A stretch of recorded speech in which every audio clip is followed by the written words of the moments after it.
We are recording to the cloud. So we have a copy of this. You all have access to the recording afterwards in case you aren't making notes as fast as you want to make notes.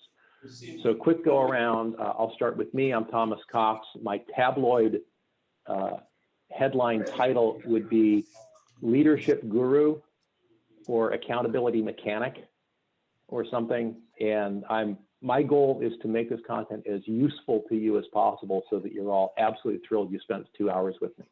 And let's see, Janine, I might say Thomas's assistant for over a decade, maybe is her short tabloid title. Among many other things, she's an assistant to a U.S. senator. She's been my virtual assistant for forever. Philosophy student, minister, I forget what all. Janine, what are you hoping to get out of our session today? I'm here because you told me to be here. Spoken like an excellent assistant.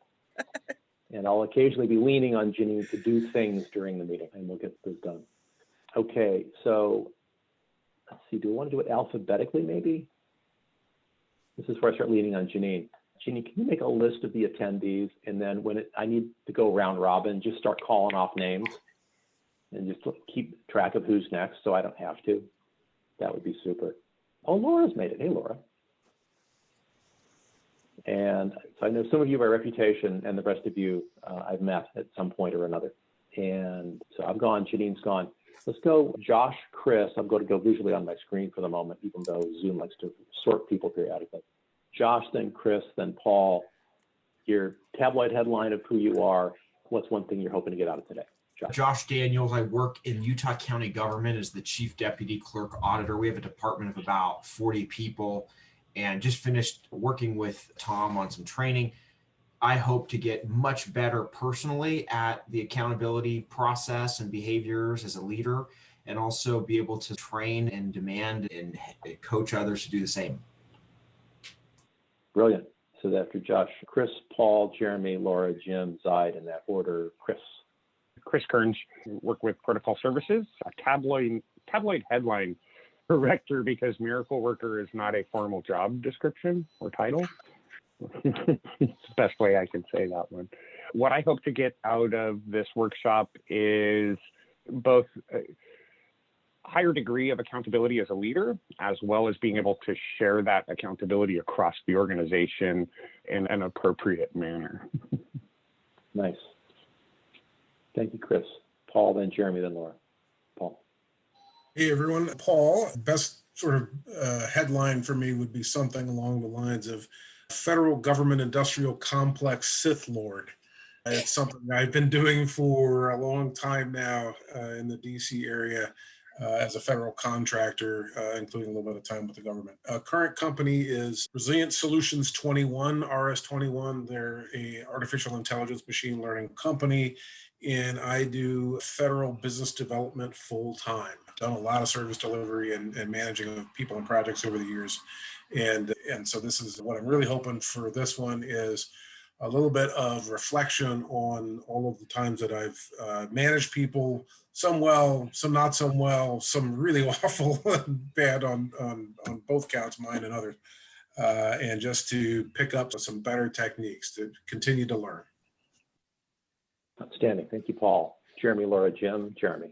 I don't know if I could come up with a tabloid highlight that would sell anything, but I'll try with just a regular title. I'm Jeremy Burke. I used to work as a CTO for a company called WellTrack. We were acquired by a company called Protocol Services, and I've transitioned into a role of software engineering manager that has the responsibility of managing software development teams and supervising some individuals. And I'm hoping to get a bit of management and leadership training through this. Outstanding. You've come to the right place. Laura, then Jim, then Matt. Laura. Let's see, my headline would probably be a woman gets promoted and needs to figure out what to do.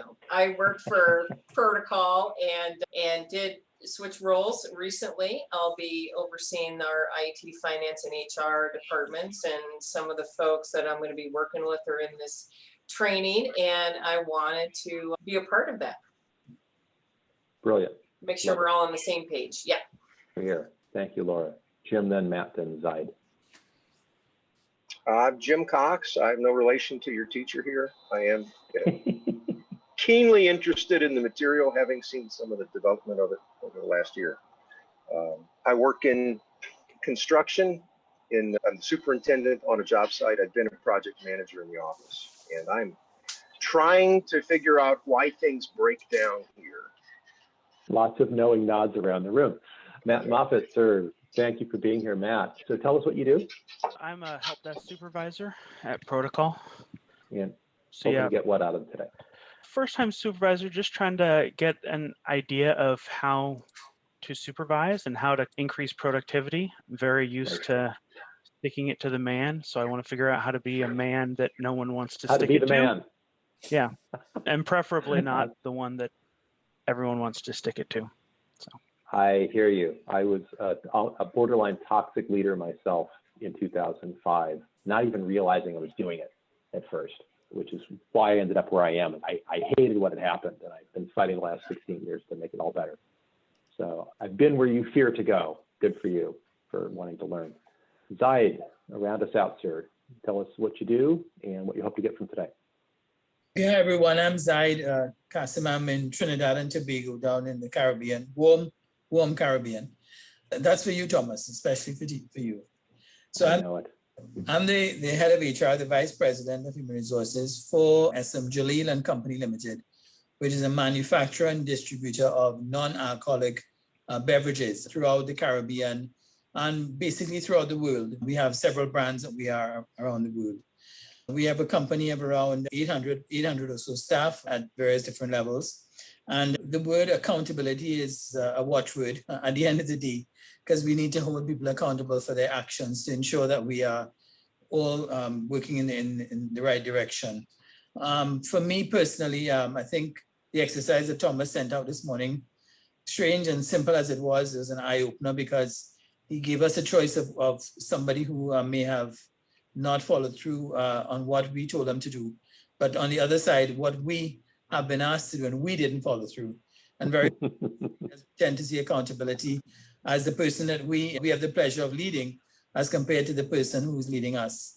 And we have had issues, I have had issues, where I may not have truly lived up to the expectation and what was required. And I think that's going to be a great opportunity for us, for me to be able to practice it so that I can become an expert onto others. I've been using the accountability loop in the non-advanced stage through Thomas, and it's been a great tool for me so far. So thanks. So a couple of you, in other words, have had, thank you, Zaid, for that. Several of you have had prior exposure to earlier versions of the accountability loop. Some of you have not. I think you'll all get value from today's session. And so here in the final few minutes of our opening 15 minutes, I would like to ask each of you to put into chat, and I will try to phrase my question.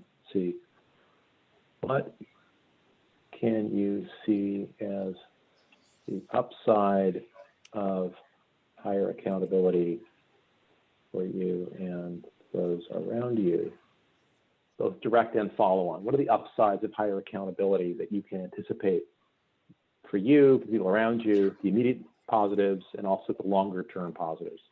And you could put in words, phrases, poems, just animal sounds. I don't care what you put in the chat, just something. But try to express some response to that prompt, if you would. And again, I'll say it's just, what can you see as the upside of higher accountability for you and those around you, both the direct upside and maybe the follow-on upside, like the consequence of the consequence, if you will. Laura says very quickly, greater trust and less babysitting. Oh, yes. Yes, Laura, I think you will see a path in that direction, absolutely. Clear expectations, says Jim, clearly met or not with clear follow-up for non-performance. Yeah, the word clarity is going to show up a lot. Building trust again. What else? Let's see. Less ambiguity, says Chris. Increased level of understanding, shared expectations. This moo me out. Thank you, Matt, for taking me literally. A fellow punkish humorist. And also more efficient team, department, more stability. Yeah. So efficiency, stability. Josh is more efficiency, throughput, better satisfaction by all. and follow-ups are clear and predictable, and better leadership personally and among colleagues. Jeremy says project buy-in, make yourself accountable, will drive projects forward. And Zai says less work for everyone. If persons are accountable for what they do, we can all focus on what we're accountable for. In other words, not rework, not cleaning up broken things, not chasing after failures. Yeah, rework is waste, not to mention the harm. By the way, I did a version of this class once where we spent like the first 30 minutes just talking about what pain is associated with low accountability, as well as the pleasure of high accountability. And I'm not saying people were actually weeping on their keyboards, but it was clear that a low accountability environment is as painful as you can get in the workplace. There's finger pointing, there's lack of trust, it is caustic and toxic. And so we don't want that. And I want each of you to get exactly what you've asked for and more. So the next thing we're going to talk about here is a definition of accountability. And then my question after that, I want you to be thinking about this next question next. So how do you, A, define accountability, or just B, what are some words that go along with it? In other words, if you've got a proper definition, but accountability is like right in there next to other words. Let's find the spot in your brain where that's loaded and warm that spot up, because when we put new information in, we want that spot warmed up. You actually retain better. So give me either a definition of accountability, very rough, you're not being graded on this, okay? Or even just, yeah, accountability, it relates somehow to, and we already said some of the words already, you can repeat them, that's fine. But Follow everybody through. take a crack. Follow through, yeah, you can type it in chat or you can say it out loud, either one. Follow through, yes, nice, nice. Good, follow through. And Janine, you can play too. Janine's mostly my co-pilot, but she often has good things to say and I want to encourage her to participate. Go ahead and type into chat any word or phrase that just goes along with being responsible for what you're responsible for. Yeah, you've got this assignment and then you do it. That's nodding. Accountability requires transparency, communication, externally valid measures. Yeah, understanding of expectations and commitment to results. Two very different things, understanding versus commitment. Follow through, ownership of a task or a project. Ownership, oh, we're going to see that again. Being accountable is being vulnerable, says Laura. Ooh, yes. Chris nods. Yeah, I'm totally with you on that. Yeah, I was trying to, everyone's pretty much said everything I was thinking, trying to differentiate between accountability and responsibility as well, because there is a differentiation. And accountable to me actually is more the uphill way that things roll, so to speak, as opposed to downhill. As an accountable person, you're also accountable and responsible for your charges, the folks that are reporting to you. So it's a layer above responsible. In other words, if you're supposed to do a thing and you assign it to Fred and Fred doesn't do it, you don't get a get out of jail free card thing. But I gave it to Fred, so it's his problem now. No, it was assigned to you, and if your subordinate doesn't do it, it's still assigned to you. You're still responsible for this thing. And we're going to cover that in the subject section in detail. Yeah. There's a way in which it's non-transitive. Nice. End-to-end process aside. Yeah, expectations management, proactive tackling issues. Nice. Personal responsibility and follow through. I feel very warmed up now, and we're just past 15 minutes. I'm going to invite everyone to stand up. I'm going to do this about every 15 minutes. And now you'll see my belly button and discover I'm not wearing pajama pants. If you need to turn off your your camera so we don't see your fuzzy slippers, that's cool too. Janine is excused from having to stand up. Okay. I'm going to introduce you to, last question of the opening. Probably should have asked this before the stretch, but it doesn't matter. I'd like you to think of one person that you're going to teach the material to within the next, say, 48 hours. It could be your cat if you can't find anybody else, but ideally it's a coworker, a spouse, someone around you. And the reason I want you to think about this and pick somebody is, if as a student you have in the back of your mind that you're going to teach it, your retention almost doubles. it's just a little trick as a student, is if you think of yourself as I'm probably going to have to teach this soon, somehow that thinking just automatically just boosts your retention of content. I don't know if everybody understands why, but it does. So I'd like you to just commit in the chat who's one person you're going to at least attempt to brief on the material. Coworker would be great. If you have an assistant, they can't say no to you, that'd be perfect. Almost anybody's fine. Oldest son. Oh, nice. Yeah. Assistant Chris. Laura's got a coworker. Great. Chris also thinks he can find a coworker or teammate. Jeremy says my dog. That's actually not a bad one. Not as good as a person, but it's not bad. Let's see. Matt's got a partner. Oh, your fiance. Excellent. Yeah, Michelle will like this. The support management team. Yeah, super. Is that everybody? Did anybody not go yet?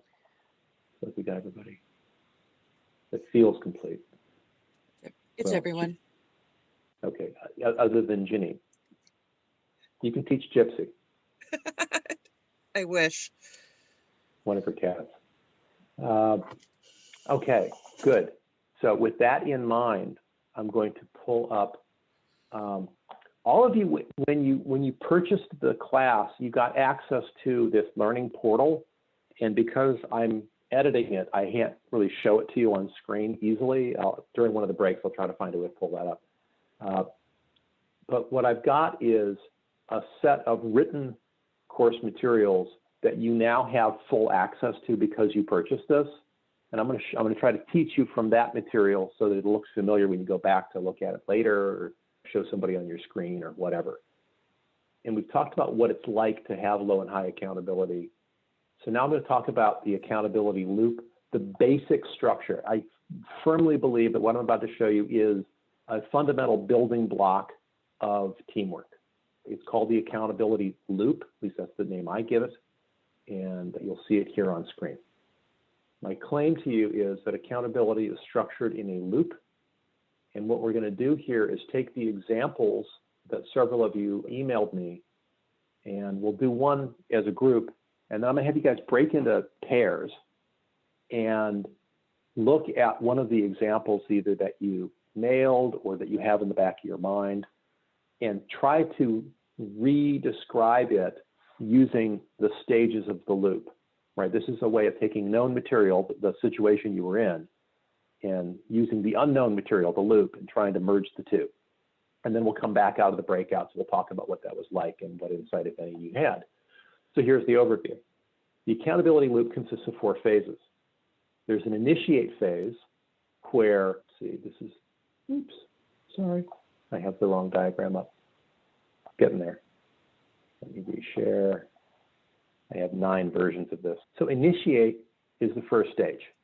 And initiation ends with a request for performance.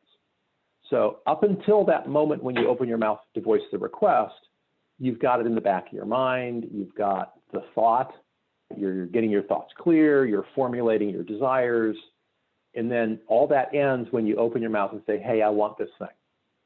And that act of saying you want something creates a new possibility in the world. I want to land a man on the moon and return him safely to Earth by the end of the decade, said John F. Kennedy. Having said that, nothing in the world changed. He just said something, but suddenly there's all these expectations and people are like, oh, I can see how I can help. Or we better pass an appropriations bill. Like all these new possibilities start to open up when you initiate. The second phase is negotiate, where now the asker and a doer have both self-identified and they're talking about what is to be done, by when, with what level of quality, blah, blah, blah.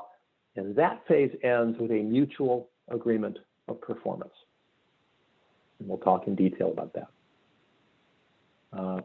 The doer now takes the ball, if you will, runs with it, starts to perform, and the perform phase ends with the report that performance is complete. And then there's an accept phase where now the asker has to look at what was done. Having received the report, they inspect the work that was done and say, yeah, this was great, or it's almost great, you got to redo this one piece, or this is horrible, I never want to see you again, or whatever, but there's some sort of a response. So I'm going to throw you into breakout groups of 2, And I'd like you to take either what you emailed me or what you would have emailed me if you'd quite gotten around to it, some story about accountability. Just quick check, does anybody not have handy in their minds an accountability example that they could share in a pair? Anybody feeling a little stuck on that? That's fine. I have a backup plan for that. Everybody looks ready? Thumbs up? Super. Okay. Then off to the breakout rooms you shall go. Let's see, do breakout rooms. And one of the rooms might have 3 participants. Don't worry about that. Let's see. And I'm going to have Zaid, I'm moving you in with Josh. So Chris and Paul, Jeremy and Jim, Laura and Matt, Josh and Zaid, and Janine, I'm going to have you in room 4 with Josh and Zaid. So click the little pop-up and go jump in your room, please, and walk through your examples together using the loop structure, if you would. What was it like trying to take your life experience and jam it into the little cookie cutter boxes that I gave you of the loop structure? And Chris, you're the newest at this, so we're going to hit you up first. And Chris, you're muted. I think everyone got forced into mute when they came back. It's probably some setting of mine. Unfortunately, and Thomas, I tried to look for the pre-homework. So I think we got signed up a little bit last minute and may not have met that deadline. But Paul had a great scenario. Yeah. Paul had a great scenario with his son. And so I was very readily able to come up with my own similar scenarios. I think the idea is going to be putting it into practice and putting some consistent practice into it, just like Paul was saying. You know, you can take a class, but if you're not actually applying it regularly, it goes Part away. of my commitment to you is in this 2 hours, you've seen the structure, like we're done, right? Ta-da, that's it.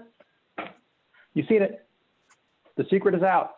Okay, now what? Now we need to practice it.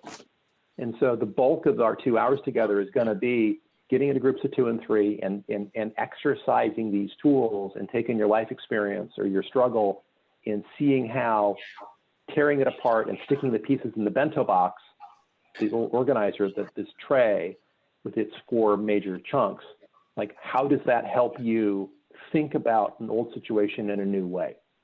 And I think you'll find that it does. And I've put together a list of little downloadable tools, and I'm going to stick it into the chat. I'd like you to, it's set up through Dropbox, so it should be universally accessible. If you can't get to it, I'll just email it all to you. It's all good, because some of you will have Dropbox filters and firewalls, and IT people hate Dropbox as a general rule. When they're not actively using it, the security implications of Dropbox are just horrific, apparently. Jeremy's making faces. And what I want to invite you to do next is, and Chris just gave his reaction, 1 or 2 others, maybe Jeremy, maybe Matt, maybe Laura, did you get any insight or any, oh, that's interesting, or did this cast any new perspective for you at all? What was the insight that you got, either Jeremy or Matt or Laura? Just want you to speak up. I think what I got out of it is just that second part, the negotiation part is getting really concrete. And even if you assume the other person's going to do it within a reasonable time frame, saying a time frame just for the sake of it is where the rubber meets the road, a lot of it. Say more about that. So Matt had asked someone to do a training and didn't talk about you're going to do the training by the end of February or by the middle of March. It was, yeah, do this training. Right. And the assumption was that the person would be excited about the training. And then they ended up not doing it. And it's what the heck? Do I really need to put a deadline that you're going to do this really cool, relevant training by the end of the month? And I guess the answer that I've decided is relevant for you. Yes. And that I'm excited for you. Okay, super. So go to the Dropbox link and pull up, if you would please, your own copy of the All Phases. It's called All Phases, Why Others Don't Perform. And I'll pull my copy up on screen here as well. And we'll look at it together. And what you'll find is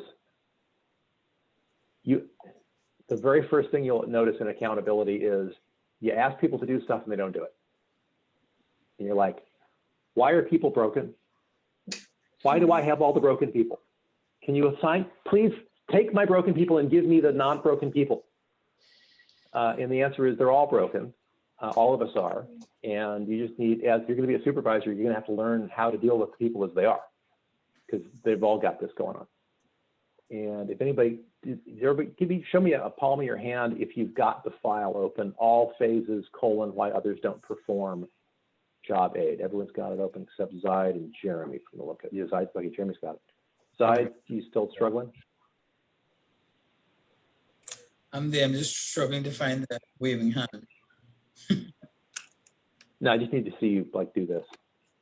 Okay, Good. super. Good. Great. Okay, so I'll put up my version as well.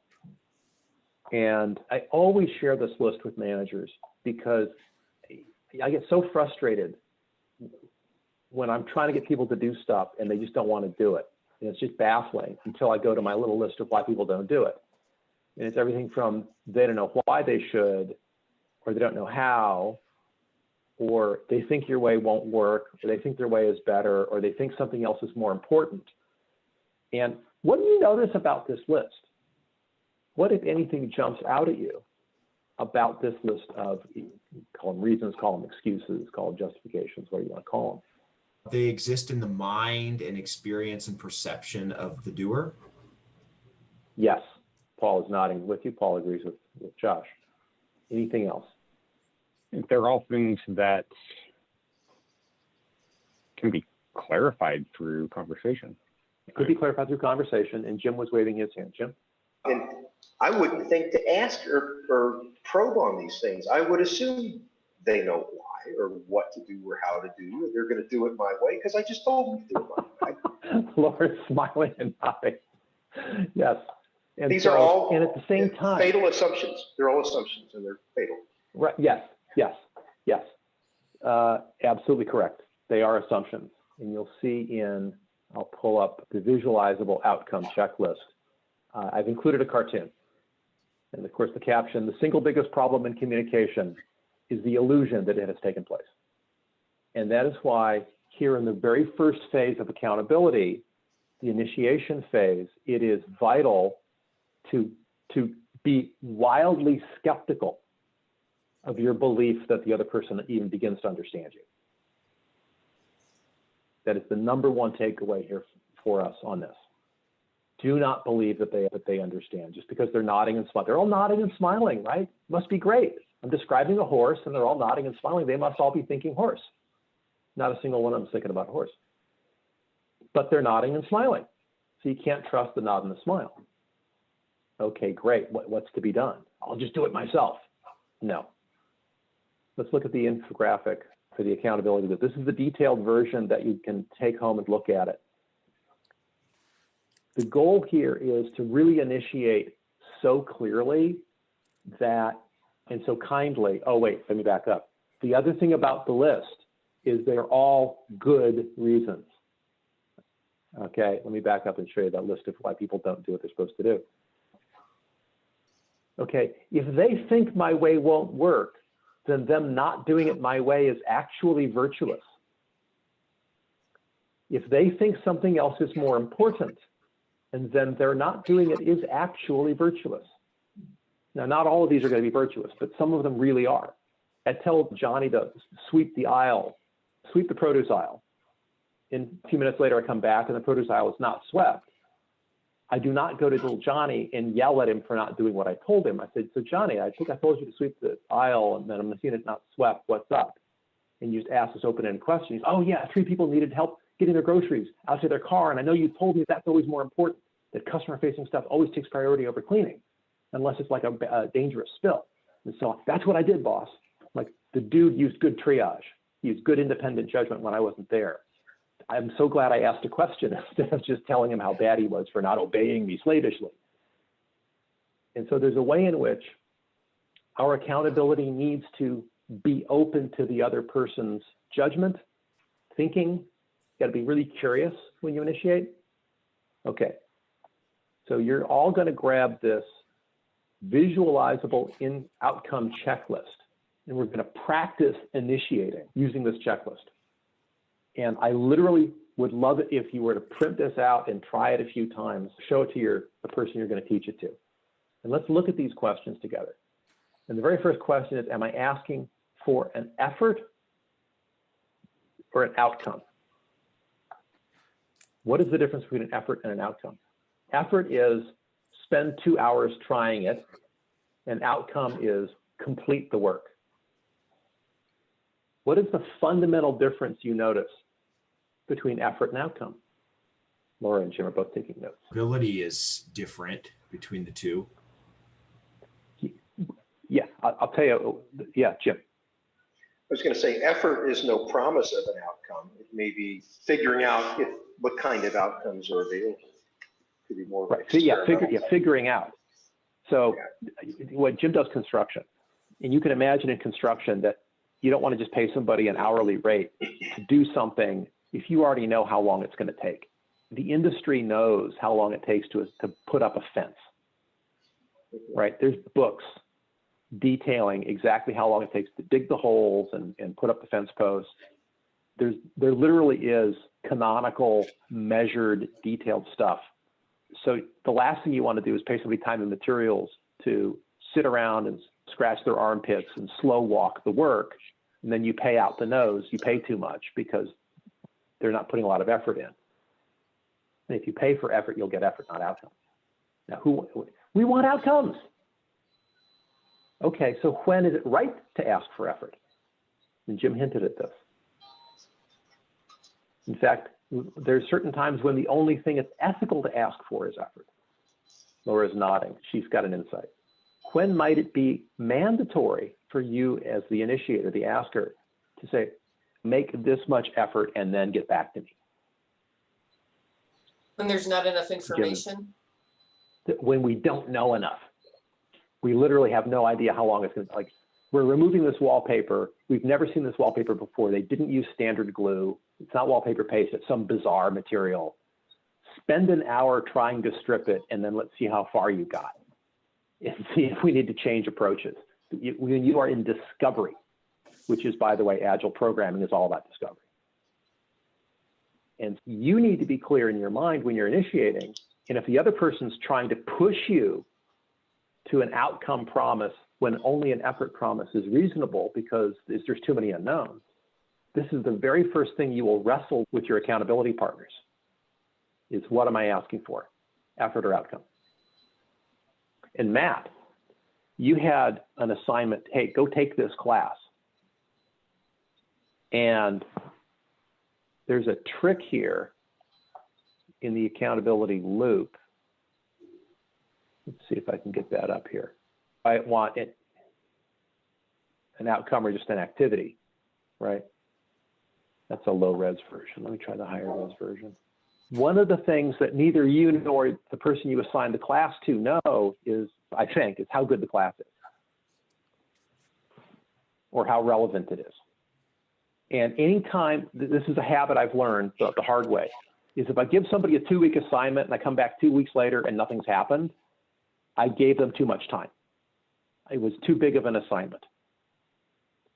And so I have learned, even with a 2-week assignment, to give them an interim deliverable the next day. And this will be one of your best practices for accountability, right? It's, what interim work products or status reports do I want? I'm not sure if my highlighting is very visible there. And so I might say, hey, here's a class. I want it done in the next 2 weeks. Here's why I want it. That's the context for why I want it. I think it's going to help you do your job. But of course, you may not think that. It might be a terrible class. I have no idea. Neither one of us have taken the class. So the assignment is do the class. And my first deliverable is come back tomorrow after looking at the first 20 minutes of it and tell me, is this junk or is this going to be useful? And if I package it that way with a 2-week assignment and a next day check-in, I will immediately discover whether or not this other person is visualizing the same horse I'm visualizing, or if they're visualizing a tree. Because when I initiate, I don't know what they're thinking. I just know if they're nodding and smiling. Let's go back to the visualizable outcome checklist. What I'd like you to do is grab this thing, download it, or just copy the questions onto some scratch paper or whatever, and take any accountable agreement you like and start to rewrite it.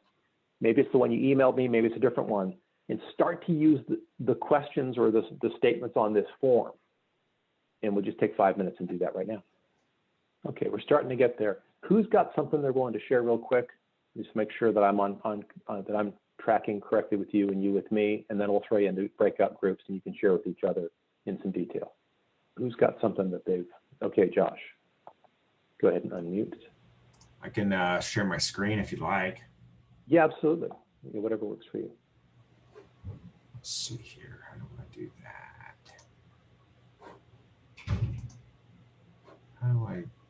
How do I request screen sharing? I'll just. Oh, there we go. Got it. Okay. There you go. Beautiful. Okay, so what this is, it's an email. I'm literally going to do this. It's a very minor issue, but one of my colleagues that works in our election team has a bunch of materials that I need to provide to another county that wants some information about a particular process. And so I just began drafting the email. I need materials for, in this case, Salt Lake County elections. So I say Salt Lake County elections has reached out looking for some help. I'm going to respond to their email with a bunch of information and resources, copying you on it. This is my colleague's going to be copied into this. So then I'm saying, can you gather and send to me the following items? And then I put in parentheses because he also went through a program, so he's familiar with Accountability Loop. So I'm actually telling him that this email is also part of my practice in Accountability Loop. He'll Very like nice, that. very nice. Anyways, I've got just a placeholder for the items. I have a list of items I'm going to put in there. And then giving him a deadline, which I think he's out of the office for a day or two here. So it's basically close of business on whichever day he's next in the office. So it's pretty simple. Okay, super. Now, who notices some ambiguity in Josh's initiation so far? I'm loving it. You're starting to be methodical, and that's a beautiful thing. Who's noticing at least one ambiguity? Is it the could you email? Sure. Yeah, I could. Yeah, please do. Might be more of a firm assignment. Depends on, do they have it? This is come up a lot, by the way, is context. Do you have a shared context? Are you in a place where could you means go do it? Yeah. And fortunately, they've worked together. So I'm confident they probably have enough shared context. And if the person plays the, yes, I could, period. Right. Then it's like the terse, then please do. Right. They come back, and that will help their relationship. But good catch. What else? The first thing that comes to my mind is, does it matter what the file format is? If it's a .doc file or a .pdf, or am I sending you a link to a website? Yeah. Maybe if the person already knows it really well and there really only is one format, and then it answers itself. So I could be bringing that ambiguity with me as an observer.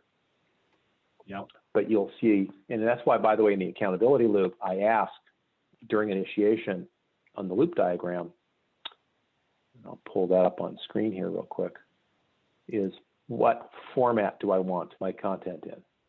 Like, how do I want it delivered? That includes both, is it email, and also what's the file format? So you might find it useful to either screenshot or pull up the actual accountability loop.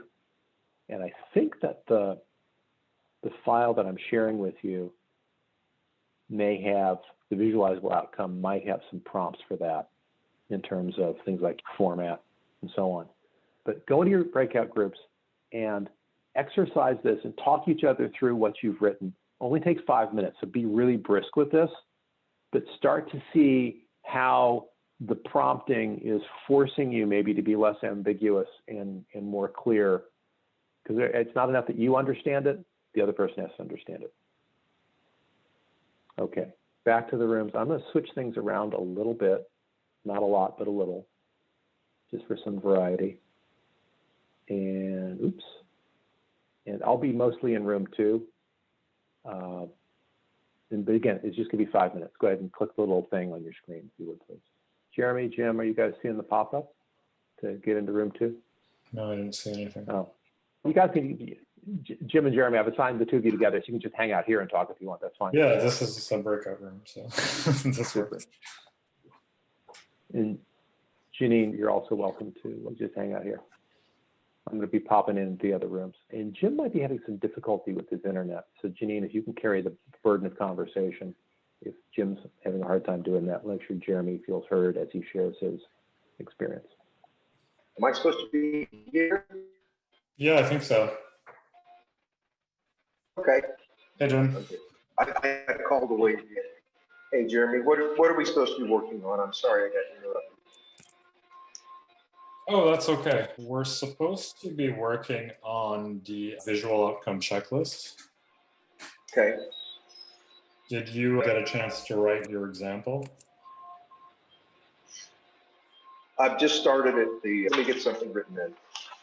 Part of the challenge for Jim is the example he emailed is one where he's the recipient of the request rather than the initiator. Should I do this in a Word doc? What would be the best? Yeah, Word doc is fine, Notepad.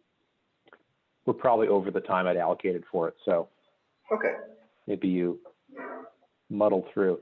The nice thing about initiate and negotiate is they use basically the same format. It's just one of them is from the asker, and then the doer writes their own version of it based on, okay, we just negotiated, and here's what I think we came up with. Mm-hmm. Here's what I heard you say. Yeah. Yeah. Here's what I heard you say. Here's what I intend to do. And Jeremy, I'm curious how your request stacks up on this. Which part? Sorry. So using the visualizable outcome checklist. I think your request was okay. I think your story about the bug fix is that the guy didn't really fix the bug. He just found a way to suppress it by disabling features. And you just said, oh. Yeah, that's an accurate assessment.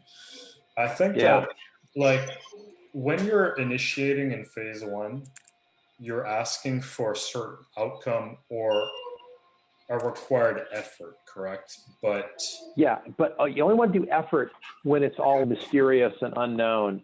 And for a bug fix, I think the outcome is, I want this bug fixed.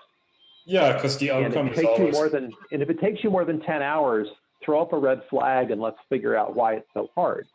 And so, because there's some discovery in bug fixing, but it's a pretty well-contained discovery. And Yes. they're being paid, they're like the discovery is their job. so the As outcome is as well opposed defined. to, yeah, The outcome is always well defined, but the amount of effort that's actually required is exactly. And so it's actually better to assign outcome for bug fix. So it's pretty variable. The result in my example that I would expect is just complete resolution of the issue. Without disabling features. Yeah, that's right. And I'm inferring kind of an expectation based on past experience because I qualify myself as a content expert on the platform. And through past experience, I can gauge how long this should take. But since it's variable, and I don't really know what the fix is, but I'm asking him to scope that out for me, he does need to communicate with me a solution, and at which point I need to understand it and listen to the justification. Nice. But I can't really define, I guess I could define when I want it solved by. I think because of your challenge and the circumstances of it, what's coming up for me is, I'll share a screen real quick on the loop, is which the outcome you actually want is the bug to be fixed, but the interim work product that you may be asking for is, give me your diagnosis. Right, yeah.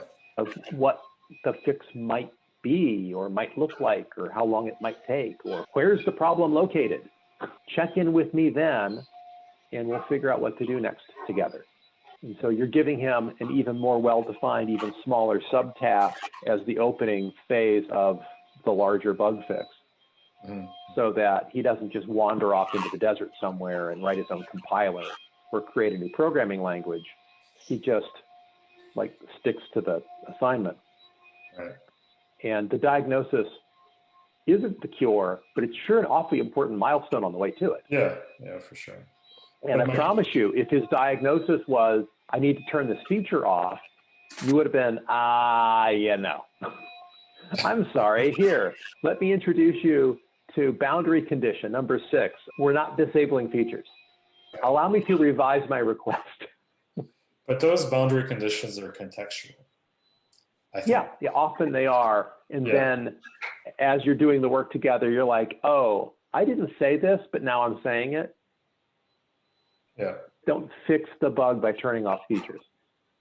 Okay, I think we've done a really good job of exercising the initiation phase. I'm impressed with both of you. Yay. Let's go ahead and end the breakouts and pull everybody back in.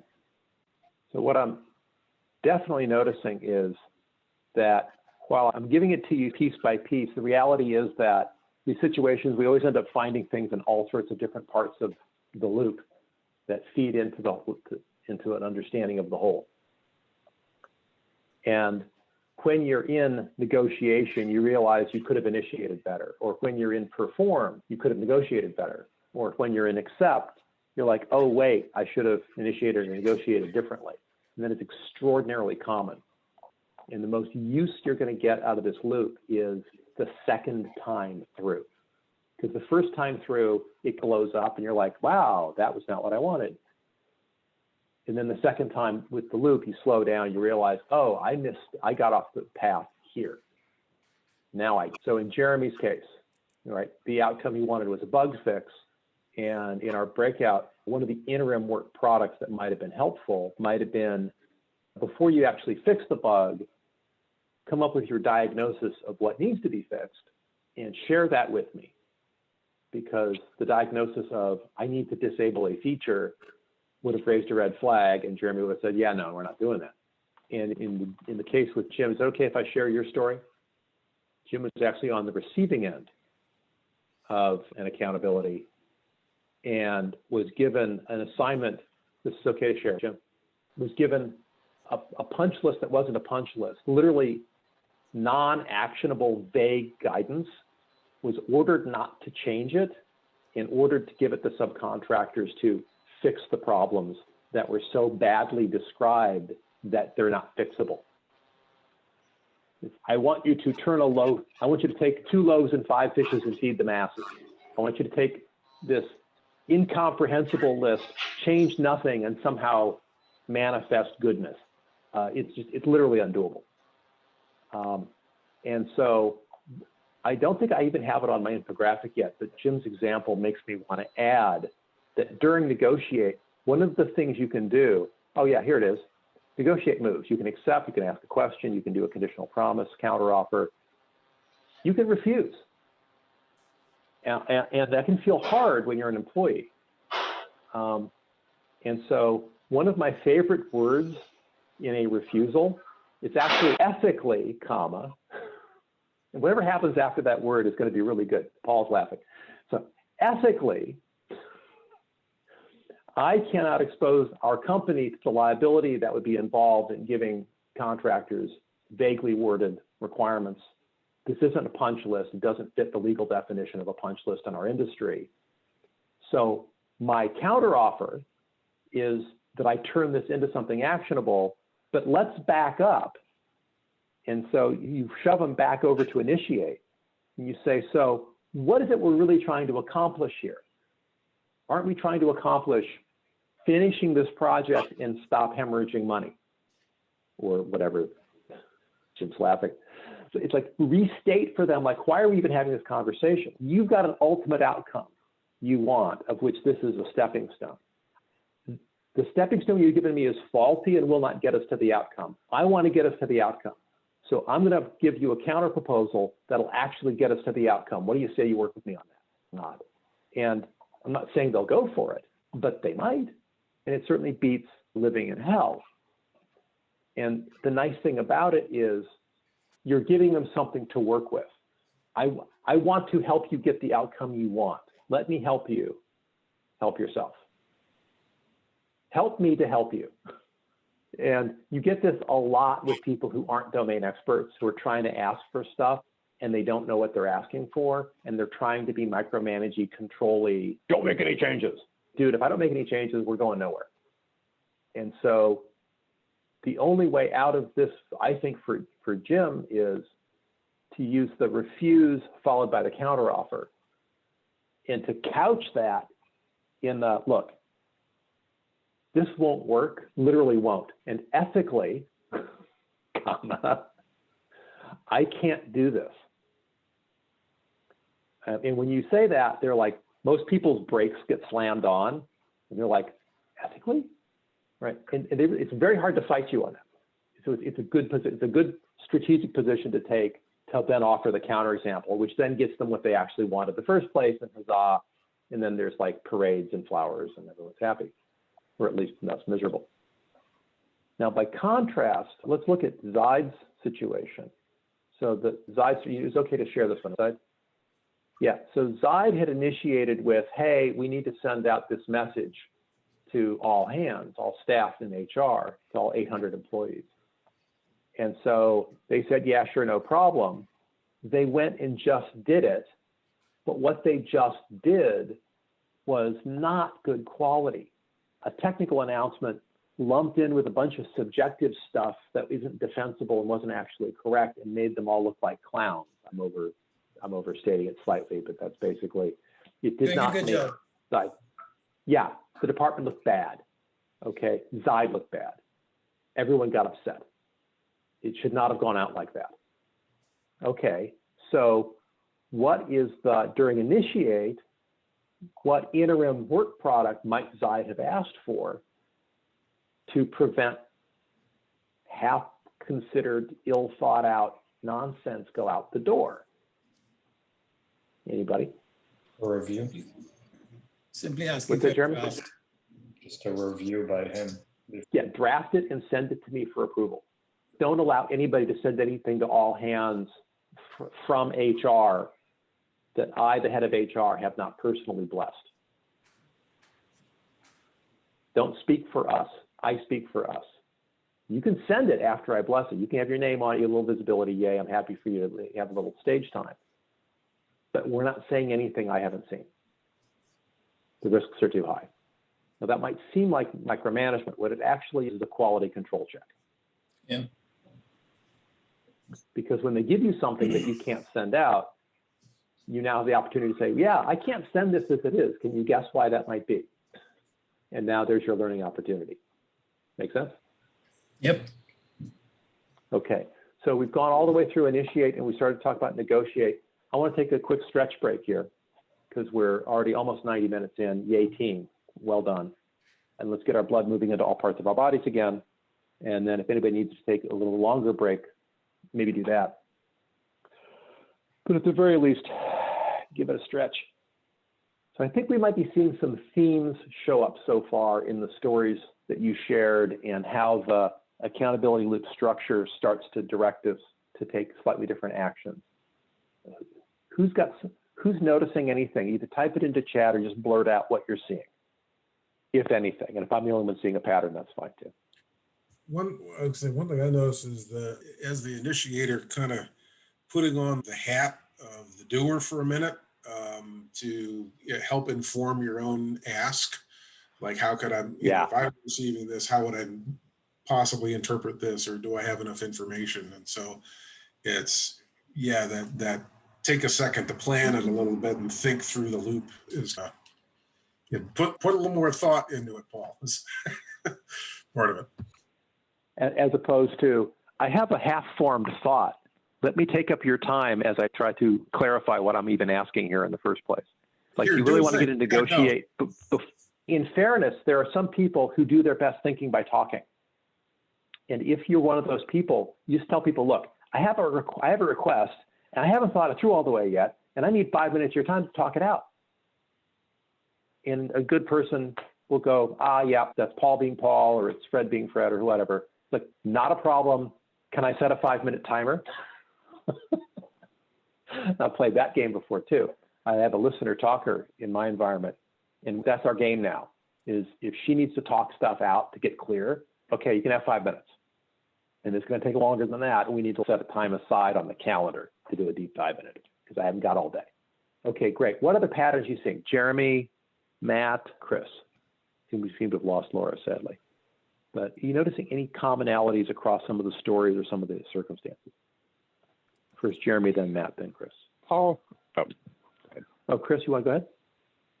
I was going to say, Paul brought up a really good point in our breakout. It's not necessarily a pattern, but an understanding of the difference between effort and outcome, being that effort is certainly much more ambiguous, very hard to define. The idea is that effort would eventually lead to outcome. So you might have an idea, but it might not.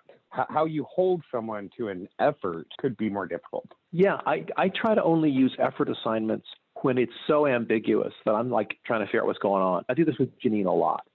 I'll say, look, spend an hour on X and see how far you get. Because what that will tell me is if you got her at 1/10 of the way through, okay, that's a 10-hour task because that's really where I want her to spend 10 hours or what have you. And other times it just needs to be done.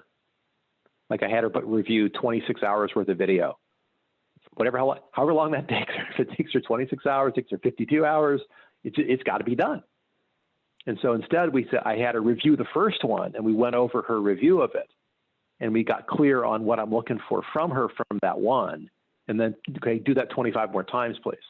Do you see the importance of getting clear on what you want, but then asking for a piece of it up front on the way to the ultimate outcome so that you can course correct. And the more unknown it is, the more we've never done this before, the more do it for an hour and see what you notice about the problem space. And if I'm having to paint some surface, like how long is it going to take? I haven't the faintest idea. Okay, paint for an hour and see how far you got. And so it's a fixed effort for discovery purposes for new dialogue. I don't know if this is a fair point or not, but if I'm trying to find commonalities between the stories that I've heard, a lot of the problems could be defined in the negotiation stage if it was a true negotiation phase rather than a conversation.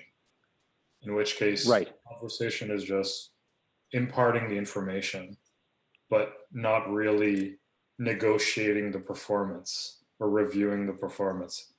And a lot of the problems could have been avoided during the initial phases if people actually negotiated more, including myself. Right.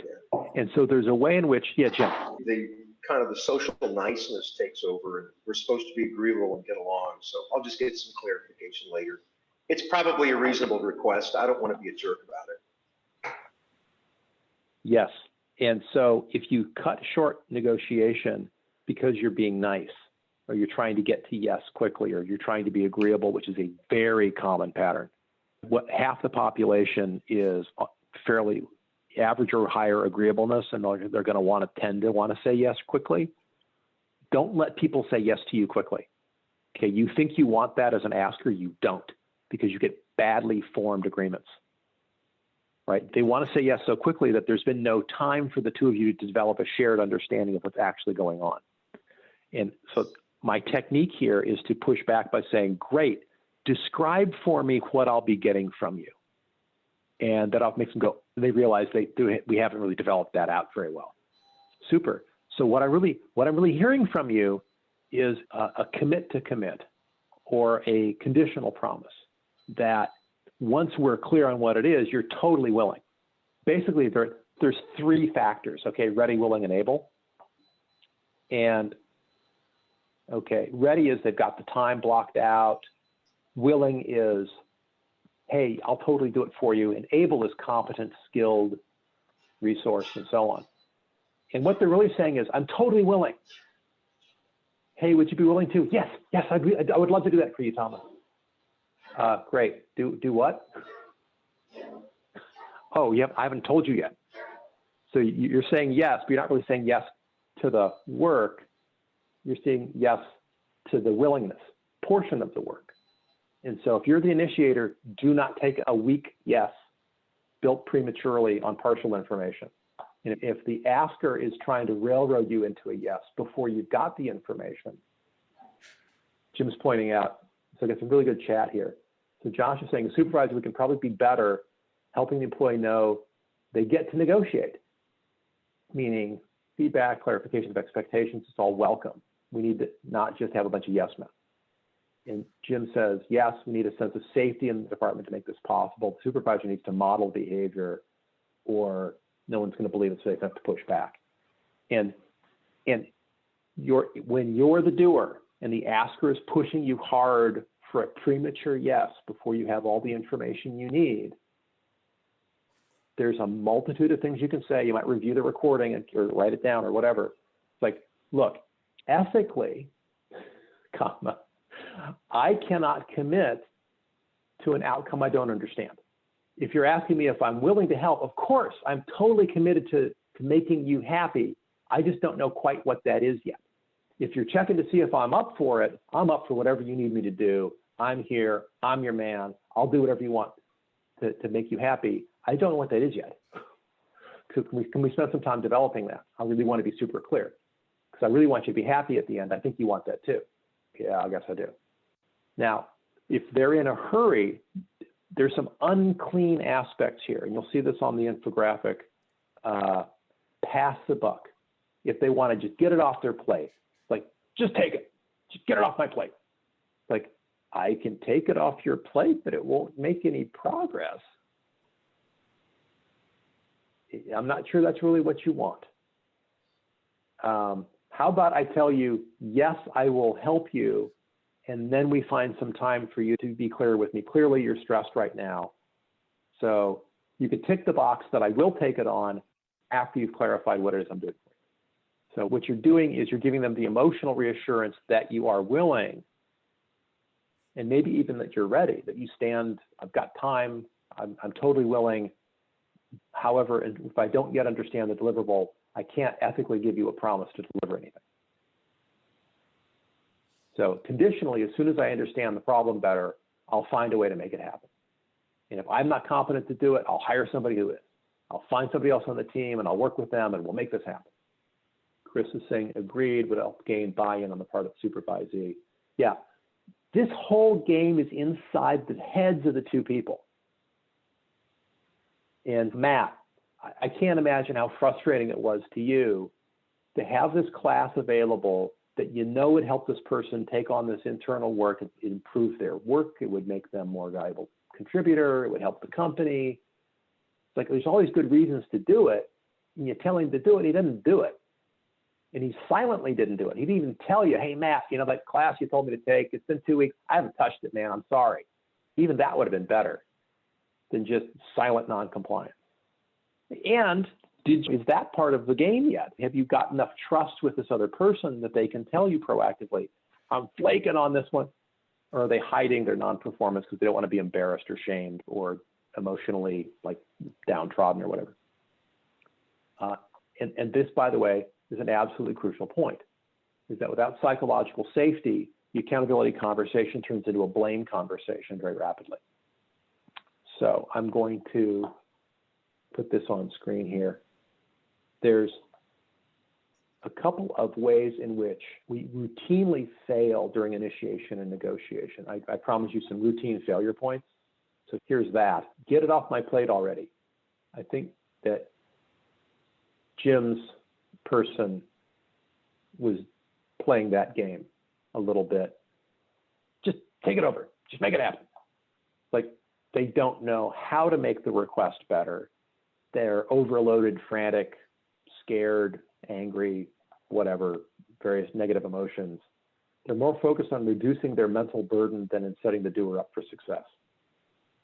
Now, the good news is, if you haven't yet said yes, you have an enormous amount of leverage, even if you're an employee.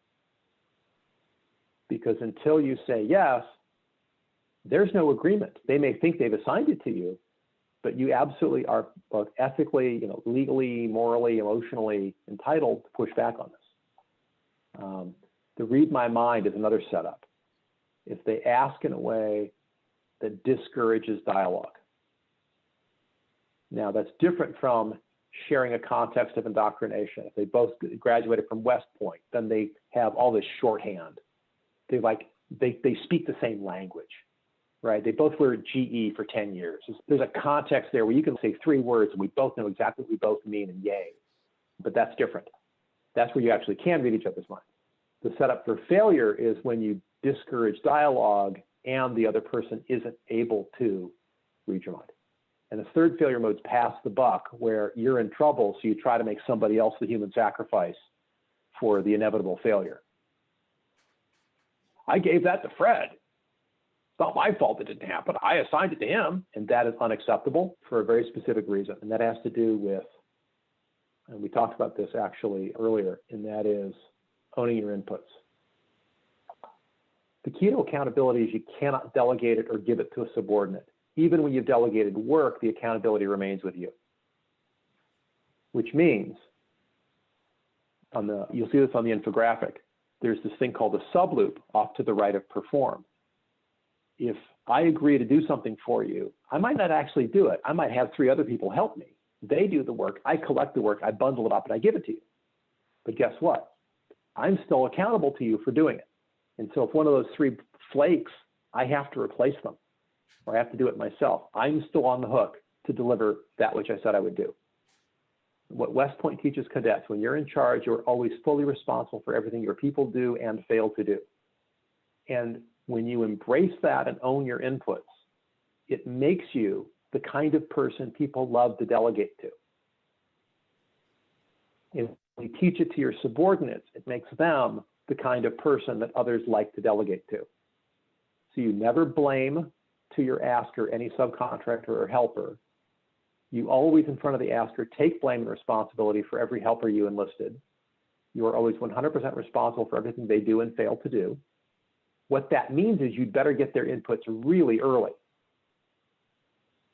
And if the deadline is so tight that you can't, then you must push back during negotiations, say, I cannot promise an outcome because there's no time for me to enlist some of my subcontractors, check their work, and replace any failures.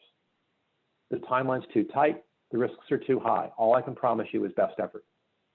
And now you're setting appropriate expectations, because you literally can't. If there's no time to manage all the subcontractors and replace failures, if the timeline is so tight that there's literally no room for error, as they like to say, then you've got no business promising an outcome. And that can be hard. But you can say, look, in the time you've given me, that's the truth. Now I have an example from Zaid's company, and that was the merchandisers. I was talking to one of the merchandising supervisors or whatever, and what these people do is they go into the supermarket and they put up the specials and they place all the product on the shelves and make sure all the labels are facing forward and so forth. And they enlist dozens, hundreds of subcontractors, gig workers to do that. On short notice, they pay for a couple of hours of work and they fan out and go to all the supermarkets and do it. And the problem is that the brand people would announce a need for some merchandising effort to occur on a Saturday, but they wouldn't tell the merchandising manager until Friday afternoon. Guess what? It takes 48 hours minimum to get the word out, make all the calls, line up all the people, see who's available, get them their assignments. 48 hours minimum to guarantee results. So what do you have to do in that case? You're in negotiation, you do 2 things. Number 1 is you say, that's not enough time for me to promise you any outcomes. The best I can offer you is best effort. The second thing you can do as the doer is notice that there's another Saturday next week and another one after that. And this whole thing is very much of a loop. It has a circular structure for a reason. So you can say, look, I need this by Thursday at noon at the absolute latest. And then next Wednesday, I'm going to come knock on your door and say, tomorrow's Thursday, what are you going to have for me? And start pulling it out of them on a timeline where you're setting them up to succeed. There's a way in which doers can be much more proactive than many of us often are. Okay. I have a specific training I'm going to skip over for the purpose of time. It's self-contained. I have a download for you for this. And that's how to ask for information in the middle of negotiation, in the middle of performance. Stuff comes up and you need to get corrections. right? Initiate, negotiate, perform, accept. We're in perform. There's this thing called the warm ABCs.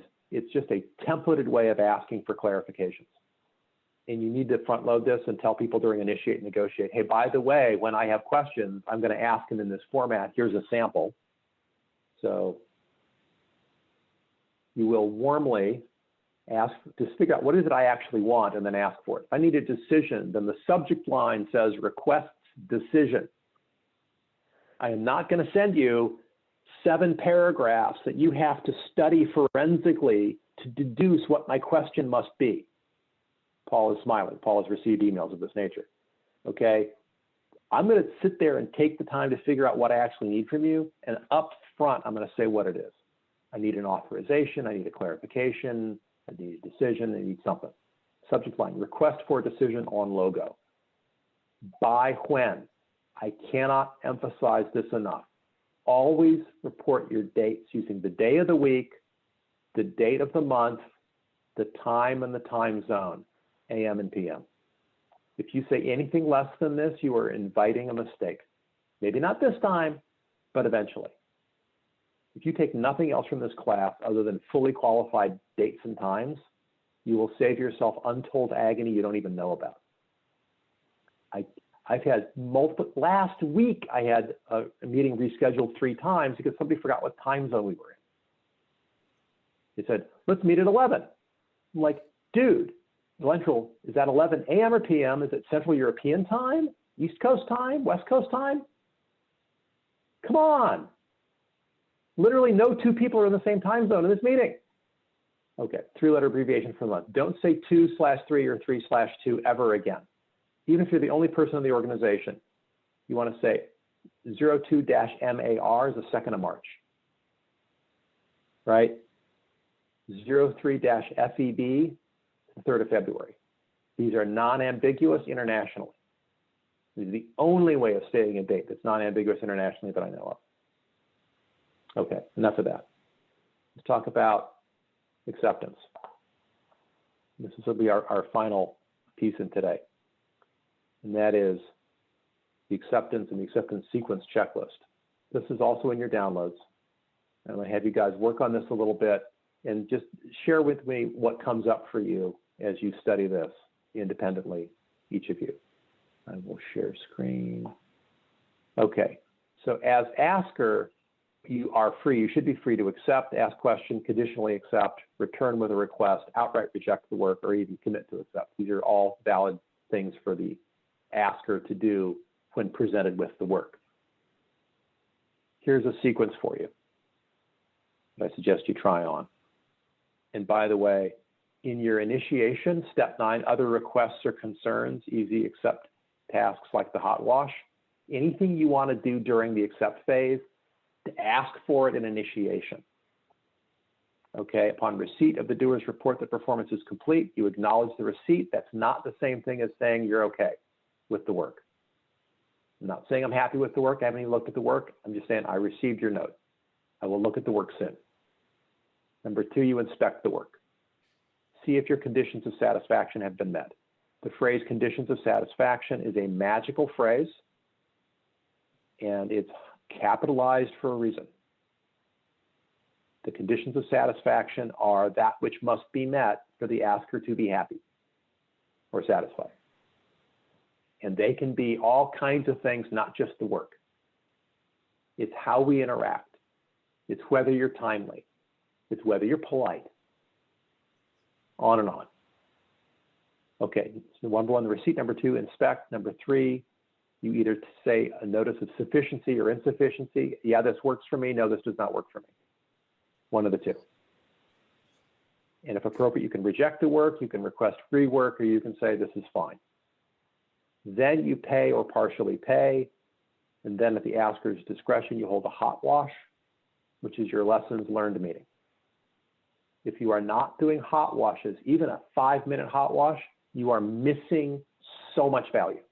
One of my pieces of guidance is, by the way, during perform, keep a low log of all the problems that show up, the unexpected stuff, and pull it out during the hot wash and learn from it. Separate from the hot wash, which is about lessons learned, you want to close your meeting where we just resolve all the open items, final payment, Yelp review, or performance review of some kind. Okay, that's the sequence. What I invite you to do now is think about, just silently to yourself, make some notes and see which of these things might you do more of, less of, differently, either for the example you brought or more broadly in your work. And I'll give you guys 3 minutes to think about that, and then we'll share. About 90 more seconds. Okay, so who's got something to share? You can either type it into chat. Actually, everyone type into chat just something that came up for you, and then we'll talk about that. So let me type in my prompt.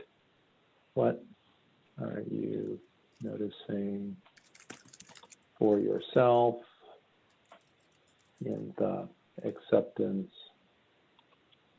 sequence checklist? What's standing out for you? What seems, ooh, I get it. Just type your thought in. Words, phrases, again, animal sounds, whatever, just something that touches on what you're experiencing, what you're thinking and feeling. Very nice, Side. Yeah. Jeremy's got something there. Paul's got his. He's got his. Josh. Oh, being direct, yep. Matt's got the reject rework point, yeah. Okay. So I think that's pretty much everybody. If you haven't finished typing what you're going to type, go ahead and finish it. But let's look at these. To be cautious about thanking for timely submission before inspecting. Yeah, you want to say, thank you for getting this to me. I will look at it and tell you if it's acceptable after I've looked at it, as opposed to if the thank you turns into an acceptance because you didn't separate out acknowledging timeliness versus actually looking at the content, the quality. Yeah, now maybe you can do both. Maybe it's really quick to inspect and you can do both in one message. That's fine, but they are separate steps. Absolutely correct. And yeah, let's sit down together and walk me through what you did. Because remember, it's not just about the work. It's about getting inside the head of the other person to help them be better and help you be better at working with them, because you're trying to create a shared thinking as well as shared work. And when the thinking isn't shared, it's going to be very hard to coordinate the work. Jeremy says inspections inherent in his workflow. The notice of the sufficiency is hardly used in acceptance criteria. Could be useful or would be useful. Yeah, nice. When Paul gets under an urgent deadline, acknowledging receipt is important because they're under pressure too. Yeah, absolutely it is. We should have first established a reference standard, and that's why the initiation checklist has in it, what is the standard that the quality must meet? Absolutely.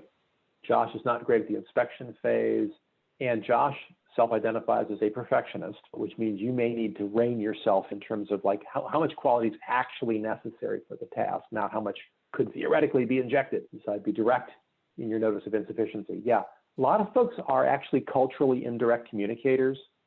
It's definitely one of the big divisions in communication styles, direct versus indirect. Some cultures are very indirect. Japan apparently is. I don't know that firsthand, but that's what I'm told. Some Asian cultures maybe. And so you can override that in your work relationships. Look, I get that I would never say this to you socially, but here we're very direct. And everyone, regardless of their cultural upbringing, can learn to be direct contextually in the workplace without it being an insult or a loss of face. You got to be very careful about that. We're not here to make people feel emotionally beaten up. They have to feel psychological safety in order to be a good teammate. Reject rework point, taking that back to the doer for improvement rather than just taking it over myself. Yes, Matt, huge. Biggest challenge for a first-time supervisor is I'll just do it myself. Dude, you're never going to grow them. You're never going to grow yourself. It's the hardest thing in the world to not do what's so easy for you to do. Jim is smiling. I could do this in 5 minutes. I'm going to spend 20 minutes talking to you about it. Yeah, but I'm going to grow you for 20 minutes. And then I get to reap the benefit of that week after week after week, we hope. Notice a lack of notice of sufficiency, whether it's an effort or outcome. Okay, super. So in our final 5 minutes, what I want to know from you is, what will you do differently now? And what difference will that make? I'm asking you to predict the future here a little bit. Like, life's going to be so awesome because.